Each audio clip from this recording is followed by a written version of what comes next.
Let's get started. Story number 1. The house on Dunbridge Lane was one of those places that people only whispered about, its name never spoken in full sentences. It had been abandoned for decades, but locals claimed to see flickering lights from its boarded-up windows late at night.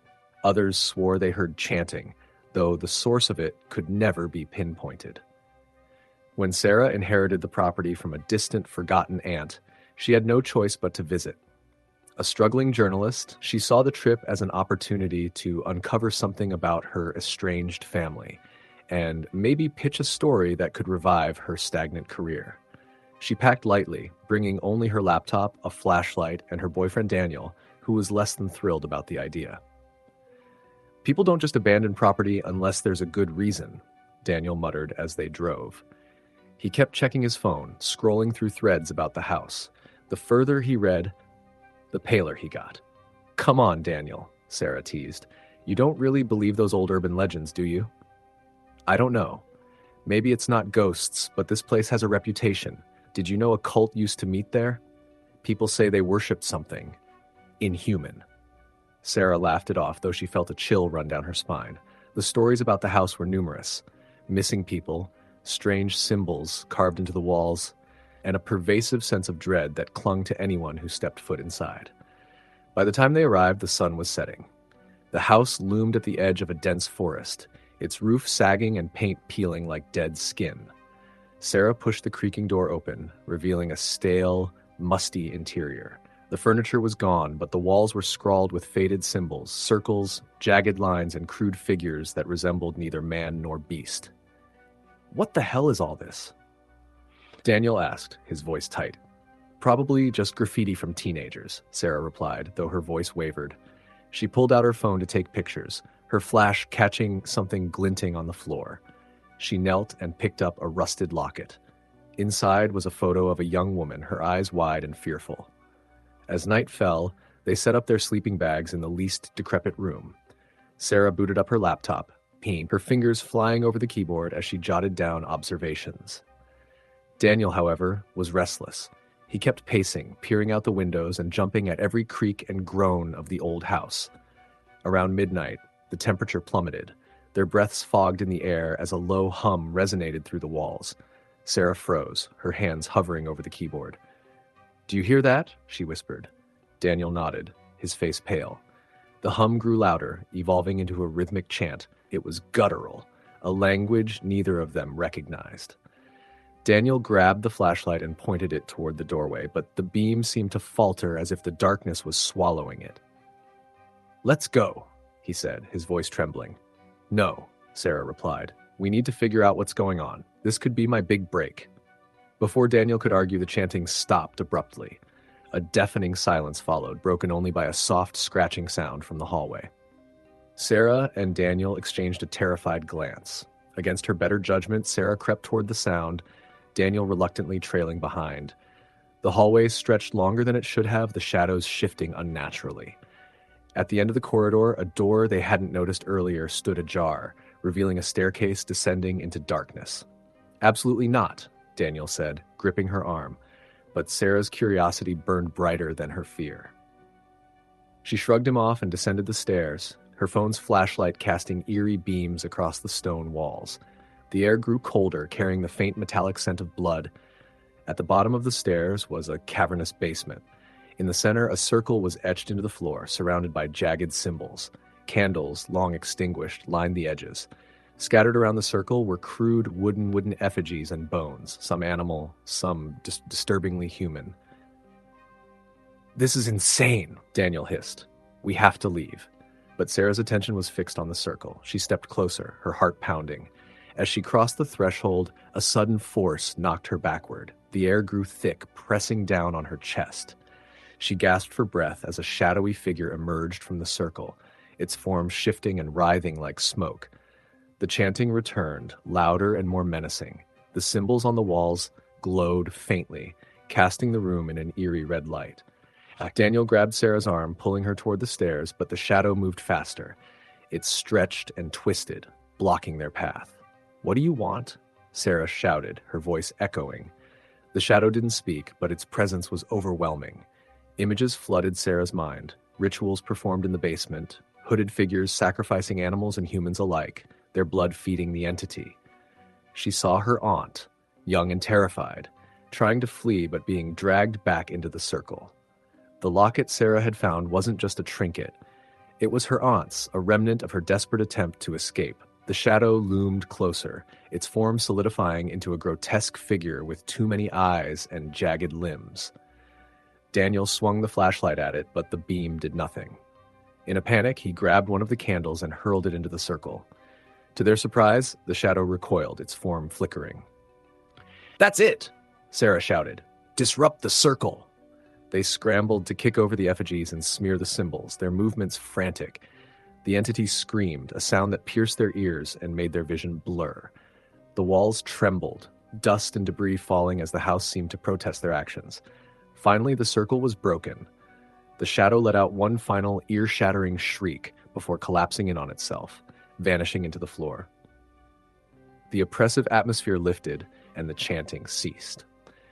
Panting and covered in dust, Sarah and Daniel fled up the stairs and out of the house, not stopping until they reached their car. As they sped away, Sarah glanced in the rearview mirror. The house was dark and still, but she couldn't shake the feeling that something was watching them. Sarah never wrote the story.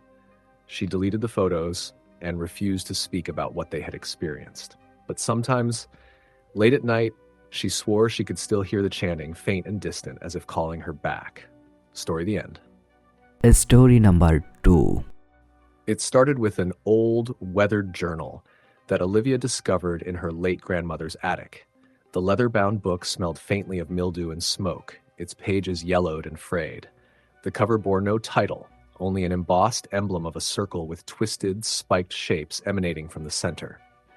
Olivia initially thought it was some eccentric ancestor's collection of poetry or recipes, but the contents suggested something far darker. The entries were written in shaky, uneven script, describing rituals, incantations, and cryptic observations about the Shadow Walkers. The writer, a woman named Eleanor, frequently referenced a group called the Order of the Bleeding Veil. As Olivia read deeper, she began to piece together the horrifying details. Eleanor, it seemed, had infiltrated this cult decades ago to uncover the fate of her missing sister, Clara. Her notes chronicled bizarre gatherings deep in the forest, the presence of eerie symbols carved into trees, and the sound of inhuman voices that seemed to come from the wind itself. Eleanor never found Clara, and the last entry ended abruptly. "They know I've been watching. They've marked me. If I disappear, burn this book." Olivia shuddered as she read the final line, a strange chill settling over her. Despite the ominous warning, she didn't burn the book. She had always loved horror stories and figured this was just another example of gothic melodrama. Yet there was something unnerving about the level of detail in Eleanor's writing. A week later, Olivia began noticing strange things. At first it was small, an odd symbol etched into the frost on her car window, whispers that seemed to follow her while walking through the park. Then things escalated. One night, she woke to a faint scratching at her bedroom window. Heart pounding, she pulled back the curtain. A figure stood just beyond the glass, a tall, gaunt man in a tattered black coat. His eyes glinted like whetstones in the moonlight, his face pale and slack. Olivia screamed, but when she blinked, the figure was gone. She called the police, but they found no signs of forced entry or anyone lingering around her property. The officers chalked it up to a bad dream, but Olivia knew what she saw. Her dreams had been plagued with bizarre imagery since she found the journal. Faceless people chanting in an ancient language, fires burning in concentric circles, and the sound of Clara's name whispered in a rasping, disembodied voice. Determined to make sense of it, Olivia turned back to the journal. In one of the earlier entries, Eleanor mentioned a specific location, a crumbling church hidden deep in Black Hollow Forest. The church, she wrote, was the cult's meeting place. The warnings in the entry were dire. Do not enter alone. Do not enter after sunset. Do not speak their names aloud. Against her better judgment, Olivia decided to investigate. Armed with a flashlight, her phone, and a growing sense of dread, she drove out to Black Hollow Forest. The woods were dense, the skeletal trees clawing at the sky like twisted fingers. As she ventured deeper, the air grew colder, heavier, and the world seemed unnaturally silent. No birds, no wind, only the sound of her boots crunching dead leaves. She found the church just as Eleanor had described, a decaying ruin shrouded in vines and shadow. Its windows were broken, its stone walls scarred with strange symbols that made Olivia's stomach churn just looking at them. She hesitated at the threshold, like the warning from the journal echoing in her mind. But curiosity pulled her forward. Inside, the air smelled of damp earth and decay. The pews were broken and scattered, and the altar at the front was blackened as if scorched by fire. Olivia's flashlight flickered, and she felt an overwhelming sense of being watched. Then she heard it. Faint chanting coming from below. Her breath hitched. The sound wasn't human. It was low, guttural, and reverberated through the stone walls like a distant storm. She followed the noise, her hands trembling as she gripped the flashlight tighter. Behind the altar, she discovered a trapdoor. It was heavy and old, but with some effort she managed to pry it open. A narrow staircase descended into darkness. As Olivia descended, the chanting grew louder. Her flashlight flickered again and then died, plunging her into near total darkness. She fumbled with her phone to turn on the flashlight app, the weak beam of light casting eerie shadows on the damp walls.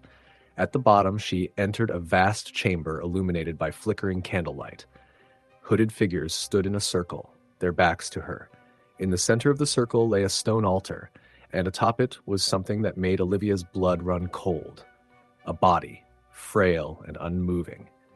The body was covered in the same spiked emblem from the journal, carved into the skin. One of the figures suddenly stopped chanting and turned, its hood falling back to reveal a face Olivia wished she could unsee. Its features were warped, half human, half something else entirely. The skin was gray, the mouth impossibly wide, filled with jagged teeth. Its eyes were black voids, and they locked onto hers. "Intruder," it hissed, its voice layered with echoes. The others turned as well, their movements jerky and unnatural. Olivia's instincts screamed at her to run, but her legs felt like lead. The chanting resumed, louder now, a cacophony of voices that seemed to pierce her very soul. The figure stepped forward, raising a gnarled hand. "You have seen what you were not meant to see," it rasped. "You are marked, as was she." Olivia didn't need to ask who she was. She turned and bolted up the stairs, the sound of footsteps and guttural voices chasing her. The air grew thick and heavy, and she felt an unnatural pull as if the forest itself wanted to keep her there. When she finally burst out of the church and into the open air, she realized the forest had changed. The trees seemed alive, their branches twisting toward her. Shadows danced where there should have been none, and whispers surrounded her, growing louder and louder. By the time she made it back to her car, she was gasping for breath. She didn't look back as she sped away, her hands trembling on the steering wheel. That night, she burned the journal in her backyard. The flames roared unnaturally high, and as the book turned to ash, Olivia heard the faintest echo of laughter, deep, guttural, and cruel. But the nightmares didn't stop. She continued to dream of the cult, their hollow faces and their haunting chants, and every so often she would wake in the middle of the night to find her windows scratched, the strange emblem etched into the glass. Olivia knew they wouldn't stop until they had her. They had marked her just as they had marked Eleanor, and there was no escape. Story the end. Story number 3. The locals in Hollow Creek knew better than to venture into the Ashcroft woods after dark. The dense forest, shadowed by towering oaks, held a sinister reputation. Stories of the Ashcroft cult had lingered for decades. Whispers of hooded figures, blood-soaked rituals, and unexplained disappearances. While most dismissed the tales as folklore, others swore that something unnatural still lingered in those woods. Lila Miller wasn't one to believe in ghost stories. A freelance photographer with a fascination for abandoned places, she saw the woods as the perfect backdrop for her next project. When she learned about the dilapidated mansion deep within the forest, once the Ashcroft cult's headquarters, she knew she had to see it for herself. Her best friend, Tom, reluctantly agreed to join her. He didn't share Lila's curiosity for the macabre, but he wasn't about to let her go alone. Armed with flashlights, cameras, and a map downloaded from the internet, the two set out on a crisp autumn afternoon. The forest was eerily quiet as they walked deeper into the woods. The usual sounds of rustling leaves and chirping birds were absent, replaced by an unsettling stillness. Lila ignored the unease creeping up her spine, focusing instead on the path ahead. After an hour of hiking, the trees thinned, and the Ashcroft mansion came into view. The structure was massive, its Gothic architecture imposing even in decay. Ivy climbed its stone walls, and shattered windows stared out like empty eye sockets. A rusted wrought iron gate hung ajar, creaking softly in the breeze. "This place is straight out of a horror movie," Tom muttered, his voice low. "Are you sure about this?" "Come on," Lila said, her tone bolder than she felt. "Think of the photos we'll get. This place is incredible." Pushing open the gate, they stepped into the overgrown courtyard. The air felt colder here, heavy with an unexplainable weight. Lila snapped a few photos of the exterior before heading to the front door, which hung loosely on its hinges. It groaned loudly as she pushed it open, revealing a grand but crumbling foyer. The interior was even more unsettling. The walls were covered in faded, peeling wallpaper, and the floorboards creaked with every step. Strange symbols were etched into the walls, circles, triangles, and jagged lines that seemed to converge into chaotic patterns. Lila's camera clicked repeatedly as she documented everything. "This place gives me the creeps," Tom said, shining his flashlight into the dark corners. "Let's get what you need and get out of here." Ignoring him, Lila wandered further into the house. She found a grand staircase, its banister broken in places, leading up to the second floor. At the base of the stairs was a large painting, its canvas torn. The image was disturbing, hooded figures standing in a circle around a black void. "I think this is where they used to meet," Lila said, pointing to the painting. "The stories say they performed rituals to summon something." "Something?" Tom echoed. "Like what?" "Nobody knows," Lila replied, snapping a photo of the painting. "But people claimed they could hear chanting from miles away. The cult disappeared overnight, and no one ever found out what happened to them." Tom shivered and looked around nervously. "I don't want to stick around to find out. Let's—" A loud crash echoed from somewhere upstairs, cutting him off. They froze, their eyes locking. "What was that?" Tom whispered. "Probably just an animal," Lila said, though her voice lacked conviction. The sound came again, this time closer. It wasn't just a crash, it was followed by the faint sound of footsteps. Slow, deliberate. Tom grabbed her arm. "We need to leave, now." But Lila's curiosity outweighed her fear. "Just a quick look," she said, pulling away. "If it's an animal, we need to know." Reluctantly, Tom followed her up the creaking staircase. The second floor was darker, the windows boarded up. The footsteps had stopped, but the oppressive silence was deafening. As they moved down the hallway, their flashlights illuminated more symbols carved into the walls. Some were smeared with what looked like dried blood. At the end of the hallway was a door, slightly ajar. A faint red glow spilled out from the crack. "Do you see that?" Lila whispered. Tom nodded, his grip tightening on his flashlight. "I don't like this." Lila pushed the door open slowly, revealing a large room. The source of the red glow was a circle on the floor, etched into the wood and filled with unlit candles and decayed offerings, bones, feathers, and what looked like small animal skulls. The air was thick with the stench of decay. In the center of the circle was a pedestal, and atop it sat a black, weathered book. Its cover was inscribed with the same strange symbols that adorned the walls. "Lila, we need to go," Tom said, his voice urgent. "This isn't right." But Lila was drawn to the book. She stepped into the circle, her breath hitching as an icy chill enveloped her. Ignoring Tom's protests, she reached for the book. The moment her fingers brushed its surface, the room seemed to exhale. The red glow intensified, and the faint sound of chanting filled the air. "What did you do?" Tom shouted, backing away from the circle. "I didn't do anything," Lila said, clutching the book. The chanting grew louder, the voices overlapping in an unnatural harmony. The walls vibrated, and the air grew colder still. Suddenly, the door slammed shut. Tom ran to it, pulling at the handle, but it wouldn't budge. Shadows began to pool in the corners of the room, coalescing into shapes. They were humanoid but wrong, distorted figures with elongated limbs and hollow eyes. "Lila, put the book back!" Tom screamed. But Lila couldn't move. Her eyes were locked on the shadows as they crept closer, their movements jerky and unnatural. The chanting reached a crescendo, and the symbols on the walls began to glow. One of the figures lunged at Tom, its skeletal hand stretching toward him.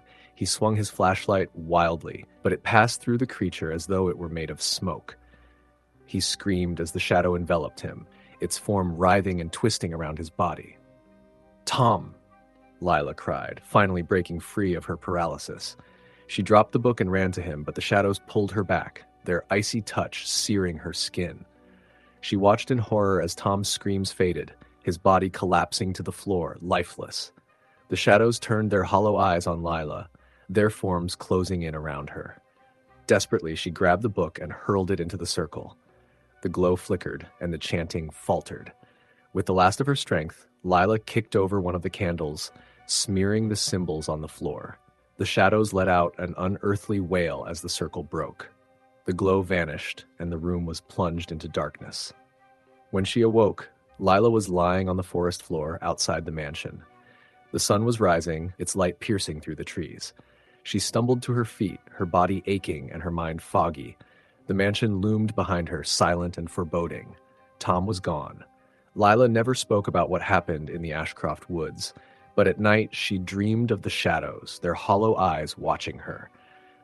And sometimes when she was alone, she could still hear the faint sound of chanting, calling her back to the mansion.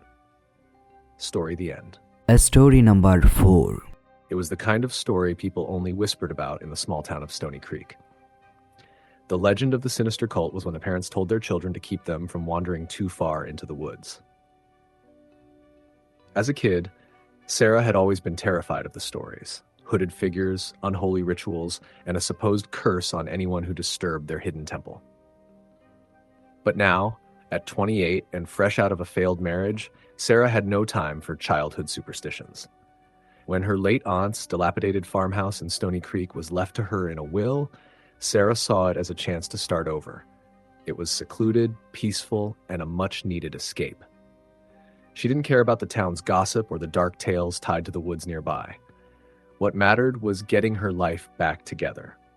The house itself was unsettling, though. Years of neglect had left it sagging and full of strange noises. It creaked at night, and drafts seemed to come from nowhere. But Sarah was determined to fix it up. The solitude of the surrounding woods felt oddly comforting at first, until the night she found the photographs. It was late, and Sarah was rummaging through the attic, searching for anything salvageable. Most of the boxes were filled with old clothes and knickknacks, but one box, shoved into a far corner, caught her eye. Inside were black and white photographs, dozens of them, yellowed with age. They depicted people wearing cloaks, their faces obscured by shadow, standing in a circle beneath twisted trees. Sarah frowned. The setting looked familiar. She squinted at one of the photos, holding it closer to the single bulb that dimly lit the attic. She realized the trees in the background weren't just any trees. They were the ones behind the farmhouse. Her farmhouse. Her stomach dropped. The following day, she asked an old neighbor about the photos. The woman, an elderly farmer named Mabel, froze at the mention of them. "You found those pictures," Mabel whispered, her voice barely audible. "Oh, dear girl, you shouldn't have brought them back." "What are you talking about?" Sarah asked, unnerved by the woman's sudden fear. Mabel sighed deeply. "This land, it used to belong to them. That cult everyone talks about. My parents said they used to meet in the woods right behind your house. They did things. Evil things. When the sheriff ran them out 50 years ago, they said they'd leave their mark for whoever dared to take their place. They cursed it."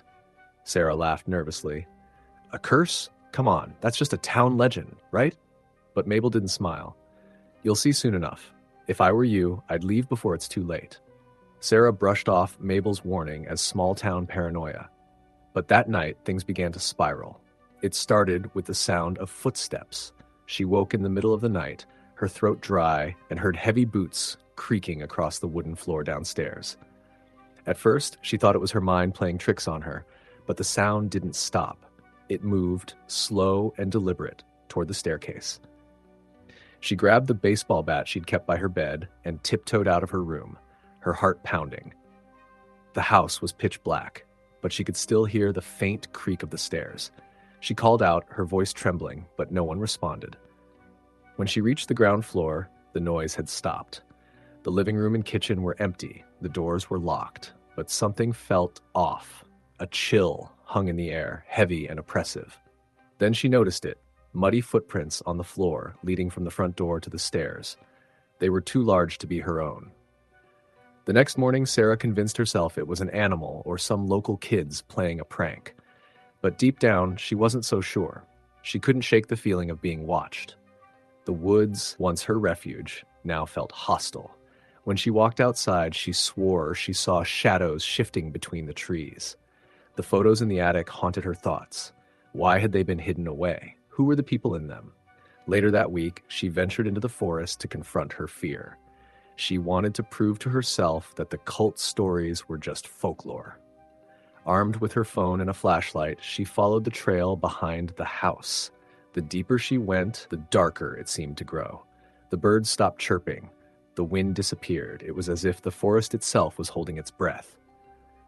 Then she saw it. A stone altar covered in moss, partially hidden beneath the gnarled roots of an old tree. Surrounding it were symbols carved into the ground, just like the ones in the photographs. Sarah's stomach churned as she approached.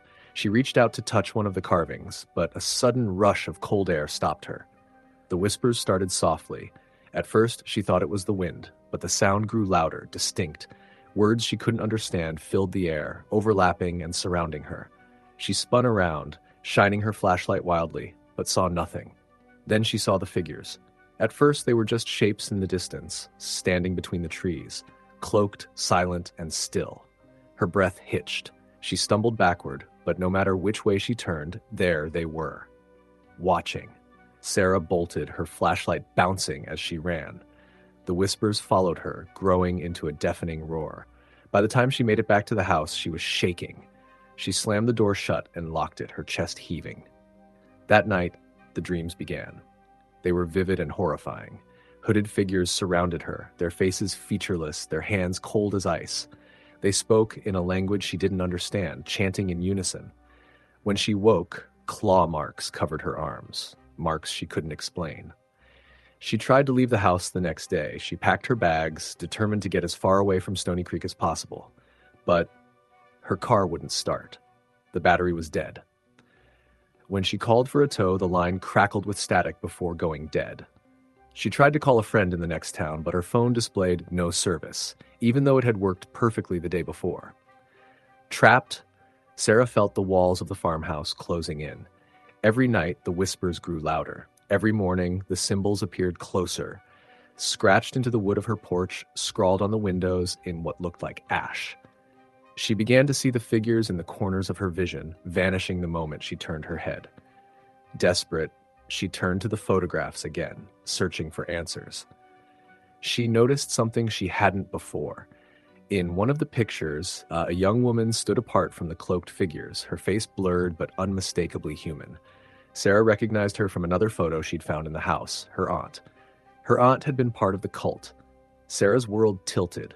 The realization hit her like a freight train. This wasn't some random curse left behind decades ago. This was personal. The cult hadn't been run out of the woods. They had never truly left. The final straw came on the last night. Sarah woke to find the photographs spread out on her bed. Her bedroom door, which she always locked, was wide open. Standing at the foot of the bed was a figure, its face obscured by the shadows of its hood. "You belong to us now," it whispered, its voice a low, guttural growl. Sarah screamed, grabbing the nearest object, a lamp, and hurling it at the figure. But it was gone before the lamp hit the ground. She ran into the woods, barefoot and frantic, desperate to escape. The trees seemed alive, their branches reaching for her, the whispers deafening. The hooded figures emerged from the darkness, their forms solidifying as they surrounded her.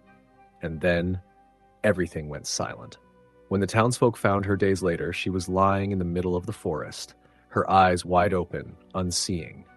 Her arms were carved with strange symbols, and her lips were stained with blood, as though she'd been chanting something with her last breath. The farmhouse was abandoned once again, but the stories only grew darker.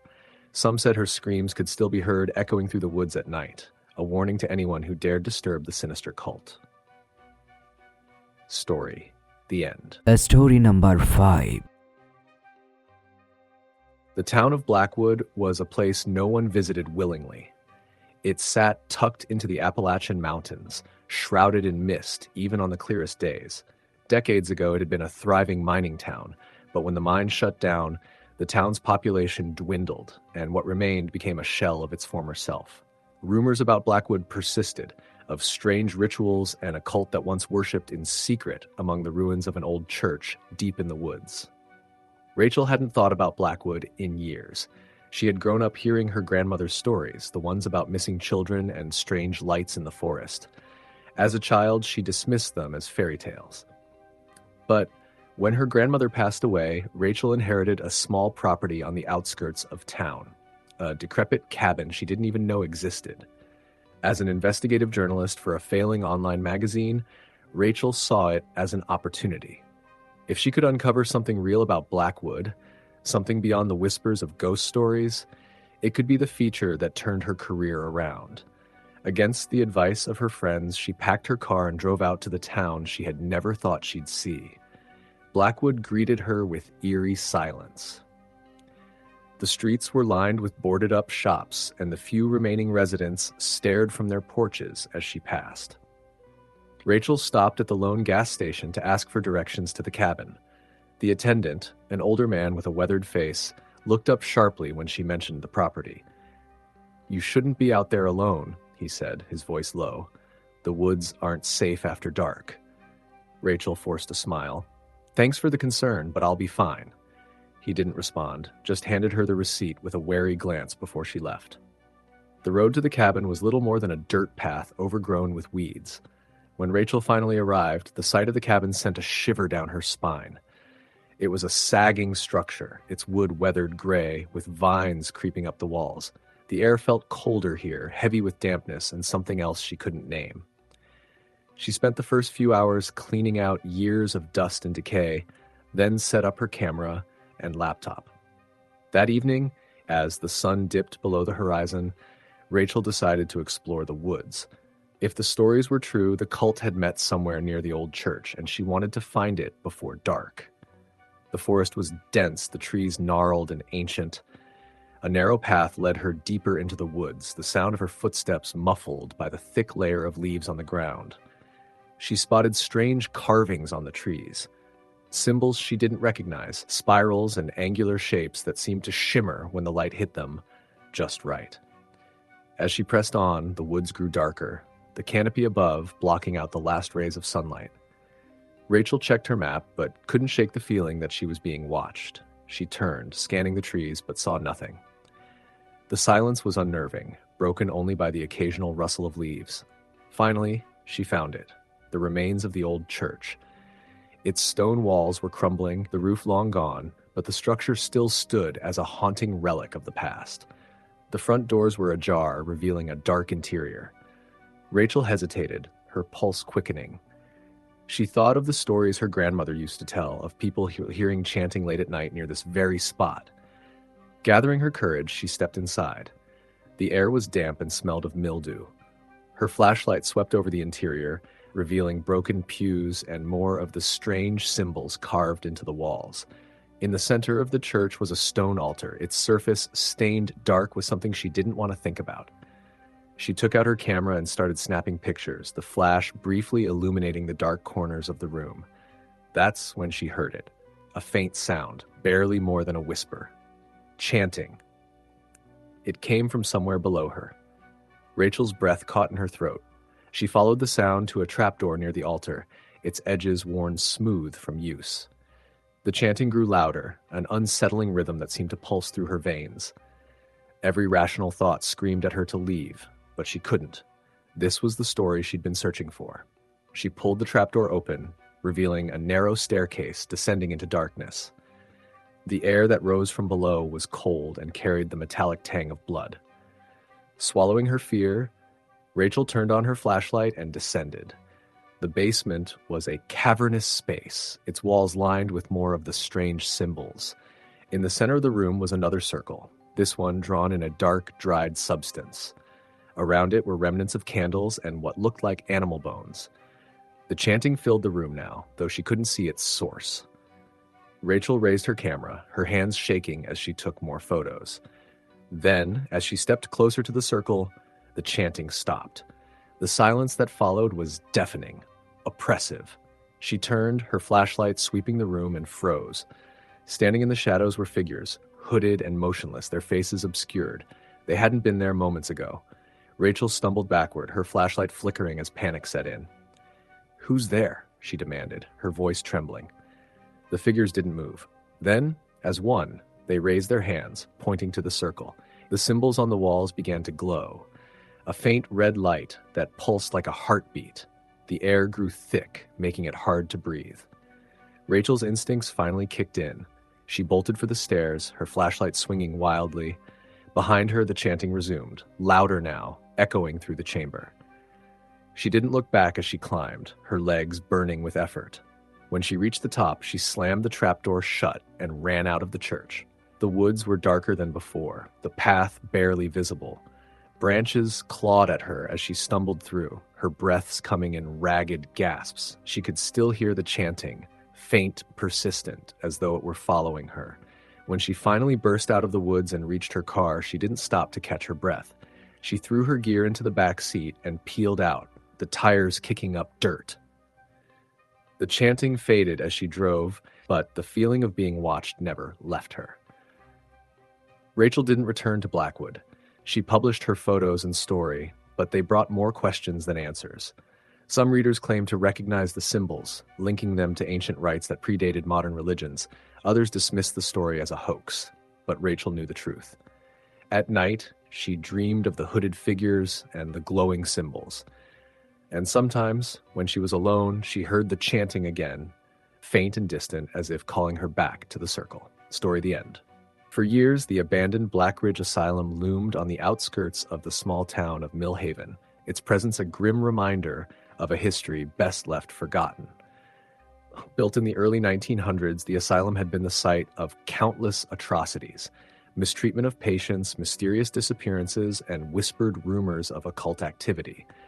By the 1980s, it had been condemned and boarded up, but locals still spoke in hushed tones about the sinister cult rumored to have taken over the building after its closure. No one knew much about the cult, only that its members supposedly conducted dark rituals within the asylum walls, summoning forces that should never have been disturbed. Over time, the cult vanished, leaving only graffiti-covered walls and an oppressive air of unease. Few dared to approach the asylum, and those who did often came back changed, or didn't come back at all. For Clara West, a young journalist desperate for a breakthrough story, the asylum was an opportunity too tempting to resist. She had grown up in Mill Haven, and the tales of the sinister cult had always intrigued her. So when her editor suggested a feature on local legends, Clara knew exactly where to start. Armed with a camera, flashlight, and notebook, she convinced her best friend Mark to accompany her. The two arrived at the asylum on a chilly October evening, the sun dipping below the horizon and casting long shadows over the decrepit building. The chain-link fence surrounding the property was bent and rusted, offering little resistance as they climbed through a gap. Clara's heart raced, a mixture of excitement and apprehension. "Are you sure about this?" Mark asked, his voice low. He was gripping a crowbar tightly, his gaze darting toward the darkened windows. "We'll be fine," Clara reassured him, forcing a smile. "We're just here to document the place, take a few pictures, write some notes, and we're out." But as they approached the asylum, an unsettling silence fell over them. The usual hum of insects and rustling leaves was absent, replaced by an eerie stillness. Clara pushed the heavy front door open, its rusted hinges groaning in protest. Inside, the air was thick with the scent of mildew and decay. The main hall stretched out before them, lined with shattered glass and graffiti-covered walls. Faded medical charts littered the floor, and the faint outline of an old wheelchair sat abandoned in a corner. Clara snapped a few photos, the flash briefly illuminating the room before plunging it back into darkness. As they explored deeper, the atmosphere grew heavier. The faint sound of dripping water echoed through the halls, but it was accompanied by something else, a low, almost imperceptible hum that seemed to vibrate in their bones. "Do you hear that?" Mark whispered, his grip on the crowbar tightening. Clara nodded. "Probably just the wind," she said, though she didn't believe her own words. They reached a large room that had once been the asylum's chapel. The walls were covered in crude symbols drawn in what looked like dried blood. In the center of the room stood an altar, charred and blackened as if it had been set on fire. Clara's stomach churned, but she forced herself to take a photo. "That's not creepy at all," Mark muttered, his eyes scanning the room. Clara moved closer to the altar, noticing a tattered book resting on top of it. The leather cover was cracked and worn, and the pages inside were filled with strange, unreadable script. She hesitated, but snapped a picture of the book before flipping through its pages. The text was accompanied by crude sketches, figures in hooded robes, a large circle surrounded by symbols, and something else that sent a chill down her spine, a drawing of the asylum itself, with dark tendrils snaking out of its windows. "We should go," Mark said suddenly. His voice was strained, and Clara could see the fear in his eyes. "Just a little longer," she insisted. "We've almost got everything we need." Mark started to argue, but froze, his eyes widening. "Clara, behind you." She turned slowly, her flashlight trembling in her hand. At first, she saw nothing, just the empty doorway they had entered through. But then a shadow moved, slowly, deliberately. It wasn't the shadow of a person, but something darker, denser, as if it absorbed the light around it. The humming sound grew louder, now accompanied by a faint whispering that seemed to come from every direction. The shadow shifted, stretching across the room and toward them. "Run!" Mark shouted, grabbing Clara's arm. They bolted out of the chapel and down the hall, their footsteps echoing through the empty asylum. The whispers followed, growing louder and more frantic. Clara risked a glance behind her and saw the shadow moving like a living thing, undulating and crawling along the walls. They reached the stairwell, but Mark skidded to a stop. Blocking the stairs were three figures, cloaked in black robes with their faces obscured. They stood motionless, their heads tilted unnaturally to one side. Clara's chest tightened, panic threatening to overwhelm her. She and Mark backed away slowly, but the figures began to move, their steps synchronized and deliberate. The shadow from the chapel was closing in behind them, leaving them trapped. "This way," Clara shouted, pulling Mark toward a side corridor. They ran blindly, their breaths ragged. The hallway seemed to stretch endlessly, the oppressive darkness closing in around them. Finally, they burst into a small office, slamming the door shut behind them. Mark jammed the crowbar into the handle, his hands shaking. "What the hell was that?" he panted, his eyes wild. "I don't know," Clara admitted, clutching her camera. "But we need to get out of here."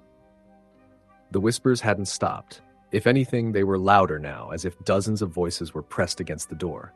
Clara looked around the room, her flashlight sweeping across broken furniture and scattered papers. Her beam landed on a window, partially boarded up but offering a glimpse of the outside. "That's our way out," she said, pointing. Mark didn't argue. He yanked the boards loose while Clara climbed onto the desk below the window. The glass shattered easily, and she hoisted herself through, dropping onto the overgrown grass outside. Mark followed, landing beside her with a grunt. They didn't stop running until they reached the car. Clara fumbled with the keys, her hands trembling as she started the engine. As they sped away, she glanced in the rearview mirror. The asylum loomed in the distance, its dark windows staring back like empty eyes. Neither of them spoke on the drive back to town. Mark sat clutching the crowbar, his face pale and drawn. Clara tried to process what had happened, but her thoughts were a jumbled mess of fear and disbelief. When she finally got home, she reviewed the photos on her camera, hoping to make sense of the night. Most of the images were as she remembered: graffiti, decayed walls, the eerie altar. But one photo, taken in the chapel, made her blood run cold. It was of the tattered book on the altar. Standing behind it was a shadowy figure, its face obscured but its eyes glowing faintly. Clara hadn't seen it when she was there. A knock at her door made her jump. She froze, her heart pounding. It was nearly midnight, too late for visitors. The knock came again, louder this time. She approached the door cautiously, peering through the peephole. No one was there. But as she stepped back, a faint whisper echoed through the room. "You belong to us." Story the end. Story number 7. Claire always told herself she didn't believe in ghosts.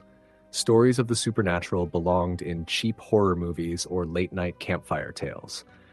But when she inherited her aunt's crumbling Victorian house in the rural town of Greystone, Her skepticism was tested in ways she never imagined. The house was infamous in the area, locals whispering of strange occurrences that had plagued it for decades.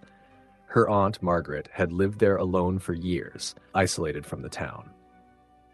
When she passed, Claire was shocked to find she was the sole heir to the property.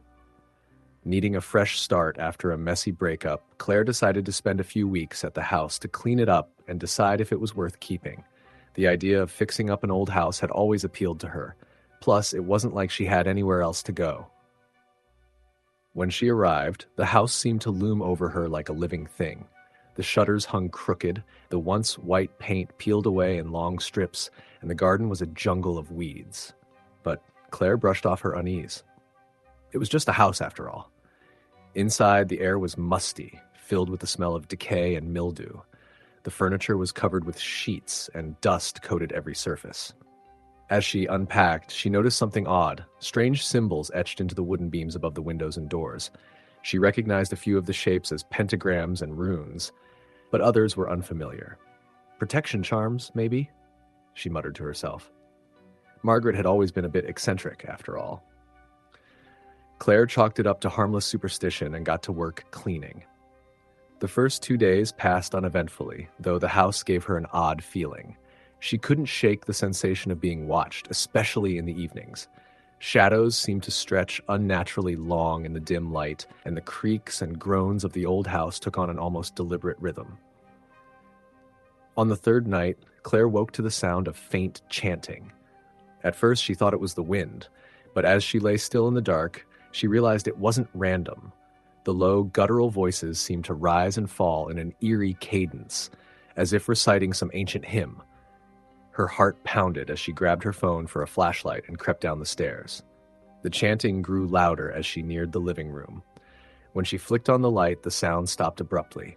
The room was empty, the air still. "Old houses make noise," she whispered, trying to calm herself. But the explanation felt hollow. She locked the doors and windows before returning to bed, her sleep fitful. The next morning, Claire ventured into the basement, hoping to find tools to help with the repairs. The air grew colder as she descended, and the steps creaked beneath her weight. The basement was cluttered with boxes, old furniture, and a large, heavy trunk shoved against the far wall. When she opened the trunk, her breath caught.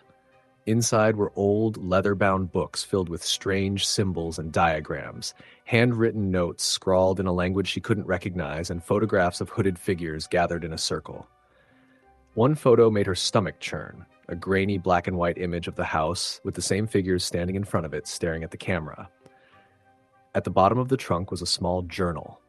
Flipping through it, Claire recognized her aunt's handwriting. Most of it was unintelligible ramblings about seals, the ritual, and keeping it contained. One passage stood out. "The circle must remain unbroken. If they gather again, it will awaken. I hear them in the walls, calling me to join. I won't let them have me." Claire slammed the journal shut, her hands trembling. The air in the basement felt suffocating now, thick with an unseen presence. She hurried upstairs, leaving the trunk open behind her. That night, the chanting returned. It was louder this time, filling the house with its haunting melody. Claire locked herself in her bedroom, clutching her phone. She considered calling the police, but dismissed the idea. What could she even say? That her house was haunted? She didn't sleep that night, her mind replaying the journal's ominous warning. The next day, Claire decided to search the property for anything else unusual. She didn't know what she was looking for. Maybe evidence of her aunt's supposed circle, or proof that someone was breaking into the house at night. Armed with a flashlight, she ventured into the overgrown backyard. Near the edge of the property, hidden beneath tangled vines, she found it, a circle of stones. They were arranged with precision, forming a perfect ring around a patch of blackened earth. The stones were covered in the same strange symbols as the ones inside the house, and in the center of the circle was a rusted metal spike driven into the ground. Claire knelt to examine the spike. It looked like a makeshift stake, and when she touched it, the air around her seemed to hum. A sudden gust of wind whipped through the trees, carrying with it a faint whisper. She froze, straining to hear the words, but they dissolved into the breeze. That night, the chanting reached a deafening volume. Claire couldn't escape it. It was in the walls, the floors, the very air she breathed. The house trembled as if something enormous was moving beneath it. She grabbed her phone and tried to record the noise, but the audio came out as static. Desperate, she remembered the journal. Rereading the passage about the circle, she realized her aunt had been protecting the house, not just herself. The circle outside must have been part of some kind of barrier. But against what? Determined to end the torment, Claire grabbed a shovel and headed into the backyard. She didn't know why, but she felt drawn to the metal spike at the center of the circle. The chanting seemed to intensify as she approached, as though urging her to stop.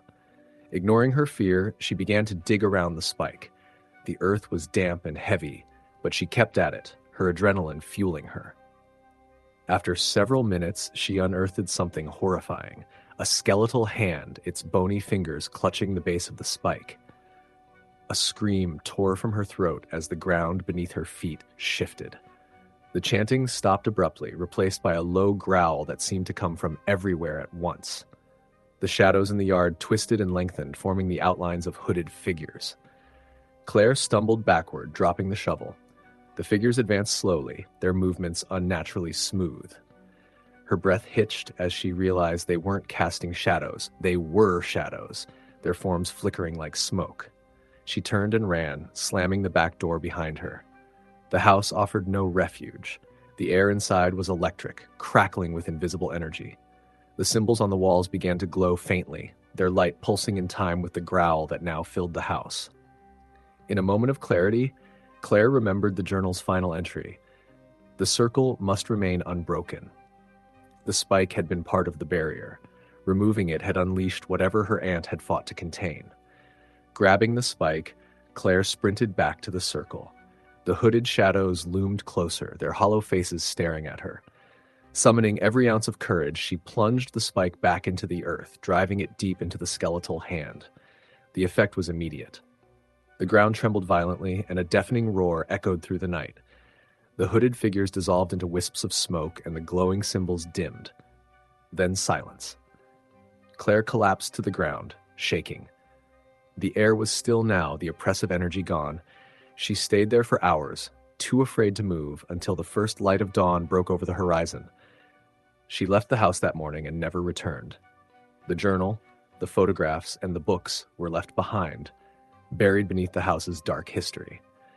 To this day, Claire doesn't tell anyone about what happened in Greystone. But sometimes, late at night, she dreams of the chanting, and when she wakes, she swears she can still hear it faintly, carried on the wind. Story the end. Story number 8. Late in the summer of 1998, Luke Harrison returned to his hometown of Cold Hollow, a small village nestled deep in the New England countryside. The town, once picturesque and vibrant, had grown eerily desolate over the years. Luke's childhood memories of Cold Hollow were filled with laughter and bonfires in the woods. But now, the town seemed shrouded in an invisible weight, as if something sinister lingered in its shadows. Luke had inherited his grandmother's house after her passing. The modest, weathered home stood on the edge of town, bordered by dense woods known locally as Ash Grove. The woods carried a dark reputation, whispered among locals as the site of strange occurrences tied to a group known only as The Gathering. The Gathering?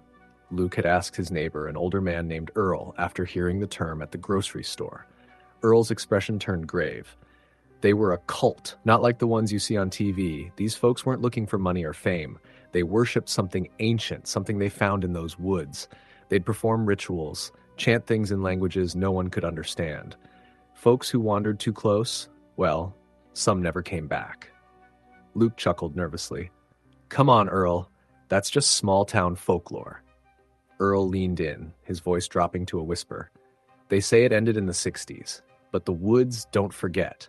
People still see things, hear things. If I were you, I'd stay out of Ash Grove. Luke shrugged off the warning. Folklore or not, he wasn't about to let ghost stories ruin his time back in Cold Hollow. He spent his first few days cleaning out his grandmother's house, sorting through old photo albums, and adjusting to the quiet. But it didn't take long for the unease to settle in. On his third night, Luke awoke to a low, rhythmic sound. At first, he thought it was his heartbeat, but as he sat up in bed, the noise grew louder. It was a deep, resonant hum, almost like chanting. He peered out the window toward Ash Grove. The woods were utterly still, bathed in the pale light of the moon. Yet, the sound persisted, faint but unmistakable. The next morning, Luke decided to investigate. Armed with a flashlight and a camera, he ventured into Ash Grove. The forest floor was littered with dried leaves, and the air carried an unsettling chill despite the summer heat. As he walked deeper, he noticed strange carvings on the trees, symbols he didn't recognize. Circles within circles, jagged lines intersecting, all etched with a precision that felt unnatural. The deeper he went, the more pronounced the silence became. No birds, no rustling leaves, not even the distant buzz of insects. It was as if the forest were holding its breath. Then he found it, a clearing in the woods, surrounded by towering oaks. In the center stood a stone altar, weathered and cracked but still menacing in its design. Around it lay remnants of candles, charred bones, and what looked like dried bloodstains. Luke's stomach turned. He snapped a few pictures, feeling both horrified and oddly compelled. The altar had an aura, a pull that made it hard to look away. As he turned to leave, something caught his eye, a flash of movement in the corner of his vision. He spun around, but the clearing was empty. Back at the house, Luke reviewed the photos on his camera. Most were blurry, but one made his blood run cold. It showed the altar clearly, but standing behind it was a figure, tall, cloaked in black, with no discernible face. Luke stared at the image, trying to rationalize it. A shadow, a trick of the light, anything but what it appeared to be. That night, the chanting returned, louder and closer. It seemed to come from all around the house, reverberating through the walls. Luke tried to ignore it, burying his head under the pillow, but sleep was impossible. When morning came, he found strange symbols etched into the dirt outside his front door. They matched the ones he had seen in the woods. Panic began to set in. Luke visited the town library, hoping to find answers. He scoured old newspapers and town records, piecing together a fragmented history of the gathering. They had been active for decades, performing rituals in Ash Grove to summon a deity they called the Pale One. The cult claimed that the woods were a gateway, a thin veil between worlds, and that their rituals allowed them to commune with the other side. The articles grew darker. In 1963, several townsfolk disappeared without a trace. Witnesses reported strange lights in the woods and unearthly screams echoing through the night. Shortly after, the gathering seemingly vanished, leaving behind only rumors and fear. Luke's unease deepened. That evening, as he sat in his living room, the chanting returned, accompanied by a faint knocking at the windows. He froze, gripping the armrest of his chair. The knocks came again, louder this time, followed by the sound of footsteps circling the house. He grabbed a kitchen knife and flung open the door, but no one was there. The woods, however, seemed closer, like the trees had crept forward, at their twisted branches reaching toward the house. Desperate, Luke called Earl. "Something's happening," he said, his voice trembling. "I think it's the gathering." Earl hesitated. "If you've stirred them up, there's not much you can do. They don't like trespassers." "What do they want?" Luke demanded. "Blood," Earl said simply. "That's what they always wanted." That night was the worst. The chanting was deafening now, filling every corner of the house. Shadows flickered across the walls, independent of any light source. Luke locked himself in his bedroom, clutching the knife, but the sense of being watched was unbearable. At exactly midnight, the power went out. In the pitch black, Luke heard a voice, low and guttural, speaking directly into his ear. "You shouldn't have come back." The bedroom door creaked open. Luke's flashlight flickered to life, illuminating the hooded figure from the photograph. Its face was hidden, but its presence radiated malice. Behind it, more figures emerged, filling the room, their cloaks rustling like dry leaves. Luke backed into the corner, his breath coming in short gasps. The chanting rose to a crescendo as the figures closed in. The last thing he saw before the flashlight went out was the glint of a blade.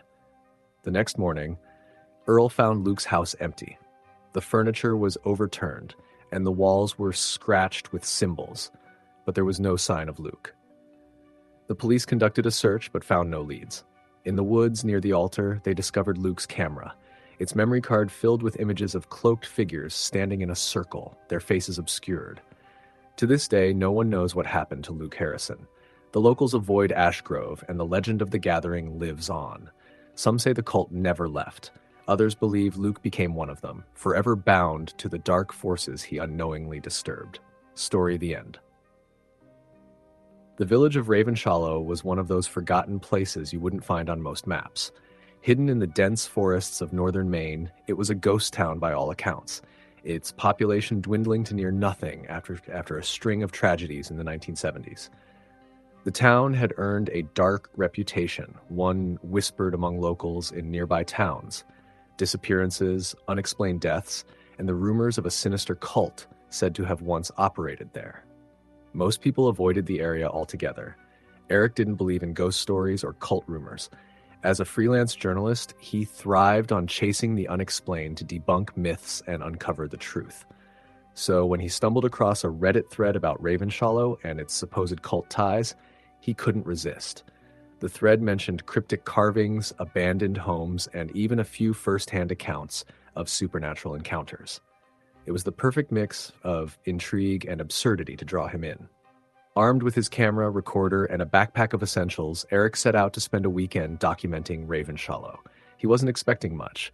Maybe some eerie old houses, a creepy graveyard, and a few good shots for his article. When he arrived, the air felt colder, the dense forest pressing in around him. The road leading into Ravenshallow was barely passable, overgrown with weeds and littered with fallen branches. Eric parked his car just outside the town limits and walked the rest of the way. The first thing he noticed was the silence. No birds, no wind rustling the leaves, just an oppressive stillness. The town itself was eerily preserved, as though its residents had left in a hurry. Houses sat abandoned, their windows broken, doors hanging ajar. Nature had begun to reclaim the streets, with vines creeping up walls and moss covering the cracked pavement. But what struck Eric most were the symbols carved into nearly every surface, intricate spirals, jagged runes, and strange humanoid shapes with elongated limbs. They were crudely done, yet unsettlingly precise. As Eric snapped photos, he couldn't shake the feeling of being watched. He dismissed it as nerves. This was an empty town, after all. But as the day wore on, the unease grew. He found an old church at the center of the village, its steeple leaning dangerously to one side. Inside, the pews were overturned and the altar was broken in half. More symbols were carved into the walls, but these were larger and more chaotic, as if done in a frenzy. In the center of the church floor was a massive circle etched into the wood, surrounded by scorch marks. Eric crouched down to examine it, running his fingers over the grooves. It was then he noticed something odd. The faint smell of burning wood, as if the fire that had caused the marks had only recently gone out. Suddenly, a loud crash echoed through the church, making him jump. He spun around, his flashlight beam darting across the darkened interior. A shattered, stained glass window swung on its hinges, though there was no wind. The hairs on the back of his neck stood on end. He forced himself to laugh. "Old buildings make noise," he muttered. Still, his hands trembled as he picked up his camera and continued exploring. As night fell, Eric decided to camp in one of the less decrepit houses. He chose a 2-story home near the edge of town, its exterior weathered but still intact. Inside, he found dusty furniture, yellowed newspapers, and a broken radio. He set up his sleeping bag in the living room and lit a lantern. The house felt suffocating, as if the walls were closing in, but he attributed it to his overactive imagination. Around midnight, he awoke to a sound, a faint humming, low and rhythmic. At first, he thought it was his imagination, but as he strained to listen, it grew louder. It wasn't coming from inside the house, but from outside, somewhere in the woods. Against his better judgment, Eric grabbed his flashlight and stepped outside. The humming grew clearer as he approached the forest. It wasn't random, it was chanting. The words were unintelligible, but the cadence was deliberate, almost hypnotic. Eric followed the sound, his heart pounding. He told himself it had to be other people, maybe locals messing with him, or even squatters. But as he moved deeper into the woods, he saw no signs of anyone. After several minutes of walking, the chanting abruptly stopped. The silence that followed was oppressive, pressing against his ears like a weight. Eric froze, his flashlight casting long shadows on the trees. Then he saw it, a faint glow in the distance. He approached cautiously, his pulse quickening. The glow came from a clearing, where he found a circle of stones surrounding a fire pit. The fire had burned low, its embers glowing red. Around the circle were scattered remnants, animal bones, melted candles, and a large, crude effigy made of sticks and twine. The effigy was humanoid, its head shaped into a grotesque, elongated skull. Eric snapped a few photos, his hands shaking. As he turned to leave, he noticed something carved into the nearest tree, a spiral symbol, larger than the others he'd seen. It pulsed faintly, as though alive. He stumbled back, tripping over a root, and landed hard on the ground. That's when he heard it, a voice, low and guttural, whispering his name. Eric! He scrambled to his feet, his flashlight swinging wildly. The shadows around the clearing seemed to move, stretching toward him like grasping hands. Panic took over, and he ran. The forest seemed endless, the trees blending together in the darkness. The chanting started again, louder now, echoing in his ears. When he finally burst out of the woods and into the town, he didn't stop running until he reached his car. He fumbled with the keys, glancing over his shoulder. The forest was still, but he could feel something watching him from the shadows. When the engine roared to life, he sped away, not daring to look back. Eric didn't sleep that night. He drove until he reached a motel in the next town where he locked the door and double-checked the windows. Reviewing the photos on his camera, he noticed something chilling. In the clearing, just beyond the circle of stones, were figures. Hooded and faceless, they stood in the shadows, their bodies barely visible against the dark trees. He posted his article a week later, but it gained little traction. People dismissed the photos as fakes, the story as another cheap attempt at a ghost story. Eric didn't care. He didn't need anyone to believe him. He knew what he'd seen. He never returned to Ravenshallow, but the village never truly let him go. At night, when the world was quiet, he sometimes heard the chanting again, faint and distant. And when he closed his eyes, he dreamed of the hooded figures, their whispers calling him back to the circle. Story, the end. Story number 10. It was late October when Alex and his friends decided to explore the old St. Rosamund's Monastery, a crumbling ruin that sat atop a hill just outside their town of Blackwater. The monastery had been abandoned for over a century, but it was infamous in local folklore as the site of dark rituals performed by a cult that called themselves the Order of the Shroud. Legends claimed that the cult worshipped an entity they referred to as the Veiled One, a malevolent spirit said to reside in the monastery's crypt.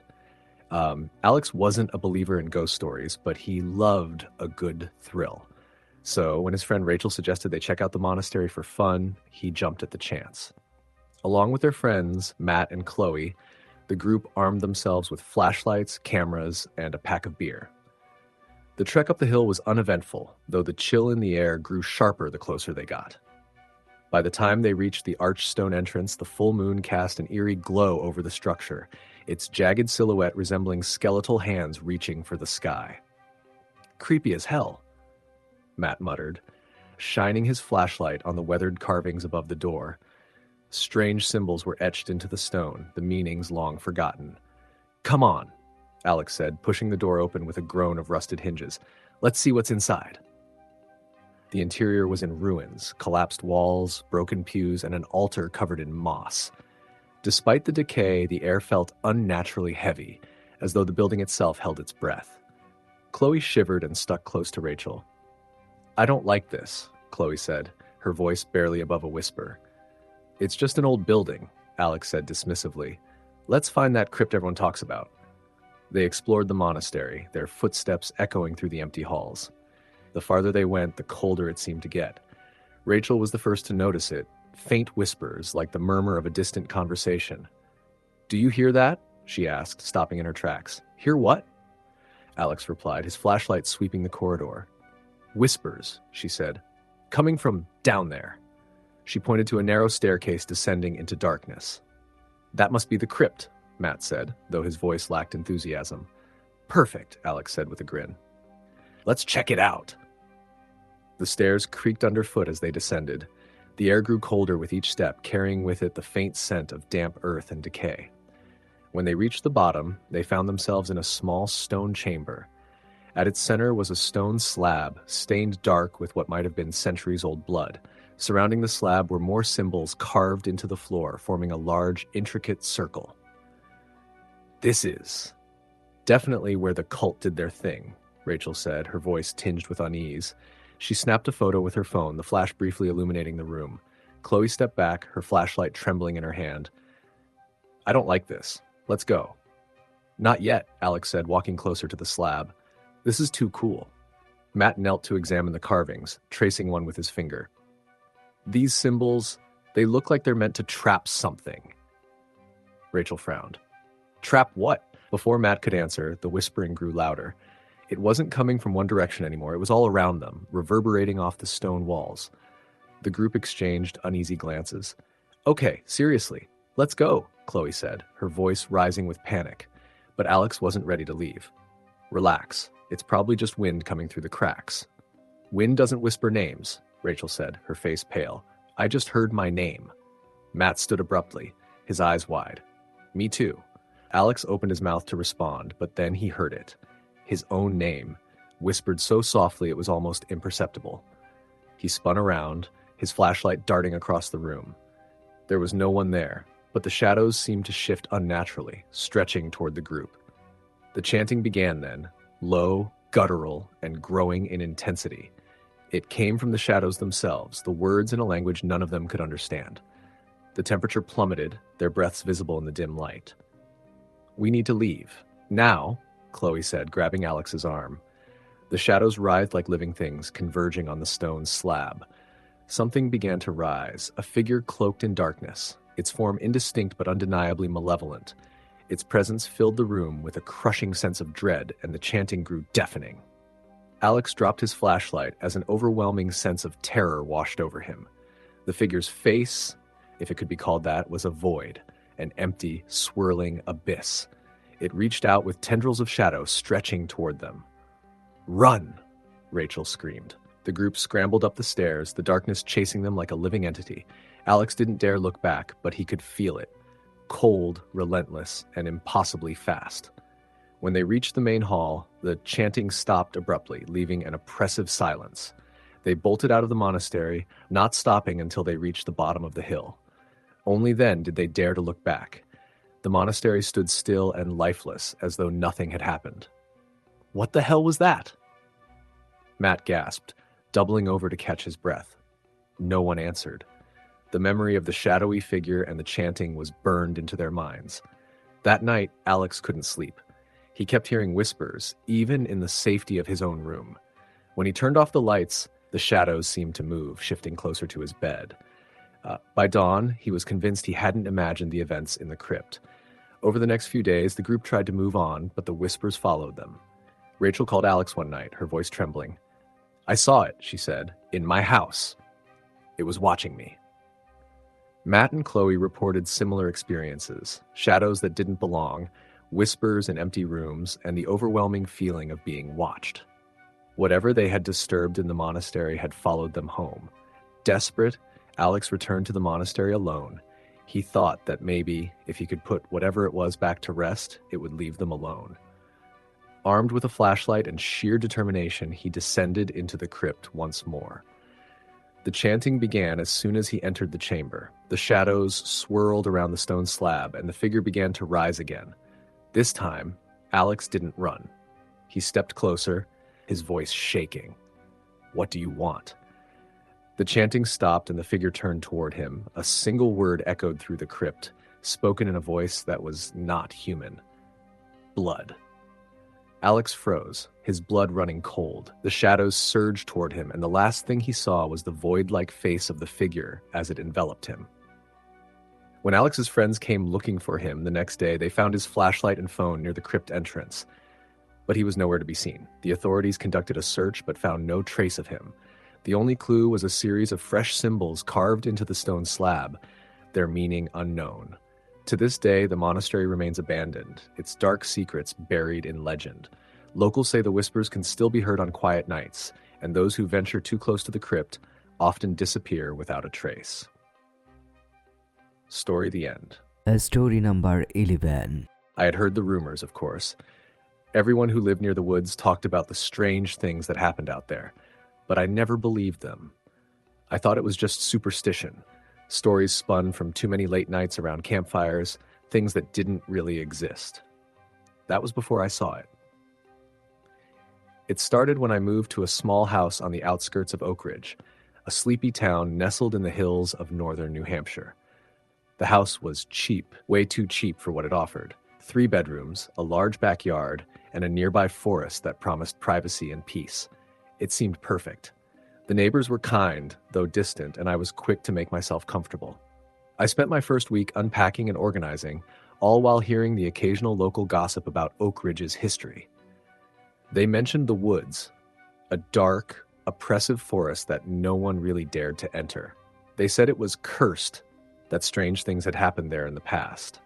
But the way they spoke about it, almost in a hushed tone, made it clear they didn't fully believe it either. Still, they advised me to stay away from the woods after dark. I thought it was all nonsense. I never paid much attention to the woods, except for the occasional walk through the trees during the day to clear my mind. That was until the night I heard the chanting. It happened on a Saturday evening. I had just finished dinner and was winding down with a book when I noticed the faintest sound coming from the woods. At first, I thought it was the wind, rustling the leaves, or perhaps the call of an animal. But then the sound became clearer, rhythmic, almost like chanting. Low, guttural voices, murmuring something incomprehensible. I froze, feeling a chill crawl up my spine. I stood up and walked to the window, peering out into the dark forest. The trees were still, but the sound continued, growing louder, more insistent. It was strange, unsettling, and something told me I shouldn't be listening to it. The following days passed without incident, but the chanting lingered in my thoughts. I tried to convince myself it was just an animal, or maybe some strange acoustics in the woods. Still, it gnawed at me. Then, one afternoon, I saw something that changed everything. It was a Sunday, and I was out walking my dog when I noticed something strange at the edge of the woods. There, in the distance, stood a figure, partially obscured by the trees. At first, I thought it was someone out for a hike, but as I approached, I realized it was something much darker. The figure was wearing a long black robe, and its hood was pulled low over its face. There was something off about it. The way it stood perfectly still, its back straight and its hands hidden within the folds of the robe. I stopped in my tracks, unsure of what I was seeing. But then, before I could react, it moved, slipping silently into the forest, disappearing like a shadow. I was shaken. It was as if I had stumbled upon something I wasn't meant to see. But as the days passed, I dismissed it as just another strange occurrence in the woods. That is, until the next Sunday. This time, I went into the woods myself. I had to know if there was some logical explanation for what I'd seen. I walked along the familiar trail, my dog beside me, trying to push away the unease that clung to me like a fog. But the further I ventured into the trees, the more oppressive the atmosphere became. The air was thick, heavy, and the rustling of the leaves above seemed distant, almost muffled. Then I found it. There, hidden beneath a thick canopy of branches, was a clearing. In the center of the clearing was a stone circle, rough-hewn stones arranged in a perfect ring. The ground inside the circle was disturbed, as if someone had recently dug there. A faint odor lingered in the air like something rotting, but there was something else, a sense of dread, a feeling that I wasn't alone. I knelt down and noticed something in the dirt, a symbol scratched into the earth. It was a crude drawing, but it was unmistakable, a pentagram, surrounded by strange markings. My stomach dropped. I knew enough about occult symbols to recognize this as something far darker than a simple symbol of protection. A sudden noise from behind me startled me, and I whipped around, heart racing. But no one was there. I stood up, my legs trembling, and backed away from the clearing. My mind was racing. What had I just stumbled upon? Was it just a sick joke, or had I walked into something far more sinister? As I hurried back toward the trail, I caught sight of something moving in the trees. Shadowy figures, barely visible through the thick underbrush. I couldn't make out their faces, but they were there, watching me. And then the chanting began again, louder than ever before. Panic surged through me, and I ran. I didn't stop until I was back at my house, slamming the door behind me, heart pounding. I locked all the windows and doors, but the unsettling feeling wouldn't leave. It was as if something was still out there, waiting for me. That night, the chanting grew louder. It filled the air as if the very walls of my house were vibrating with the sound. I tried to drown it out with music, but the voices still crept into my mind, relentless and insistent. I couldn't sleep, couldn't think straight. It was as though something was calling to me, urging me to return to the woods. The next morning, I went to the local library to do some research. I needed answers. The librarian, a woman with thin gray hair and sharp eyes, seemed to recognize my distress the moment I walked in. After a few minutes of small talk, I mentioned the chanting and the symbols I'd seen. Her face paled, and she lowered her voice, glancing around as though ensuring no one else was listening. "You've seen them, haven't you?" she asked, her voice shaking. "The cult." "The cult?" I repeated, confused. She nodded. "The cult of the Hollow. They've been here for generations. It's said they were driven out years ago, but some people still practice in secret. They worship something dark, something ancient. They use the woods for their ceremonies." My blood ran cold. "What do you mean, worship something dark?" She hesitated, then spoke in a hushed tone. "They believe there's a power in the forest, something that calls to them, and the woods, they don't let go of their followers." I didn't know whether to believe her, but the more I thought about it, the more I realized that what I had witnessed, the strange figure in the woods, the symbols, the chanting, it was all connected. I had unwittingly stumbled upon something I wasn't meant to see, and now it seemed that something dark was drawing me into its grasp.